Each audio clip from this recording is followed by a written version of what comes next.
ਤੁਸੀਂ ਜੋ ਮਰਜ਼ੀ ਕਰੋ ਜੀ। ਤੁਸੀਂ ਜੰਗਲ ਦੇ ਬਾਦਸ਼ਾਹ ਹੋ, ਅੰਡੇ ਦਿਓ ਜਾਂ ਬੱਚੇ ਦਿਓ, ਹੁਣ ਸਾਨੂੰ ਤਾਂ ਨਹੀਂ ਪਤਾ। ਲੇਕਿਨ ਇੱਕ ਤੁਹਾਨੂੰ ਸਾਰੀਆਂ ਗੱਲਾਂ ਤੋਂ ਪਹਿਲਾਂ ਮੈਂ ਗੱਲ ਕਰ ਦੇਵਾਂ ਕਿ ਮੇਰੀ ਉਮਰ ਚਾਹੇ 24 ਘੰਟੇ ਹੋਵੇ ਤੇ ਚਾਹੇ 24 ਸਾਲ ਤੇ ਚਾਹੇ 50 ਸਾਲ, ਤੇ ਮੈਂ ਆਖ ਵੀ ਨਾ ਸਕਦਾ ਕਿ 50 ਸਾਲ ਤੇ ਹੁਣ ਹੋ ਗਈ ਮੇਰੀ ਉਮਰ, ਤੇ ਅੱਗੇ ਜ਼ਿਆਦਾ ਤੋਂ ਜ਼ਿਆਦਾ ਮੈਂ ਖਿਆਲ 24 ਸਾਲ ਹੀ ਹੋਸੀ, ਜ਼ਿਆਦਾ ਤੋਂ ਜ਼ਿਆਦਾ। ਤੇ ਮੈਂ ਤੁਹਾਡੇ ਨਾਲ ਹਾਂ। ਲੇਕਿਨ ਇਹ ਗੱਲ ਗਲਤ ਹੈ ਯਾਰ। ਉੱਥੇ ਆਪ ਉਹਦਾ ਕੰਮ ਤੁਸੀਂ ਖੁਦ ਕਰਦੇ ਪਏ ਹੋ ਤੇ ਉਹਨੂੰ ਆਪਣੇ ਧਿਆਨ, ਉਹਨੂੰ ਆਪਣੇ ਆਪਣੇ ਕੰਮ ਤੇ ਲਾਇਆ ਹੋਇਆ ਹੈ।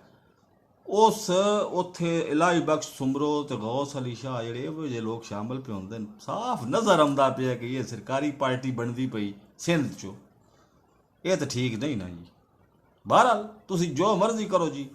ਤੁਸੀਂ ਲੁੱਡੋ ਦੀ ਬਣਾਈ ਹੋਈ ਬਸਾਤ ਉਸ ਤੇ ਜੋ ਮਰਜ਼ੀ ਕਰਦੇ ਜਾਓ। ਮੈਂ ਉਹ ਆਖਰੀ ਗੱਲ ਫਿਰ ਉਹ ਪਹਿਲੀ ਗੱਲ ਹੀ ਕਰਸਾਂ।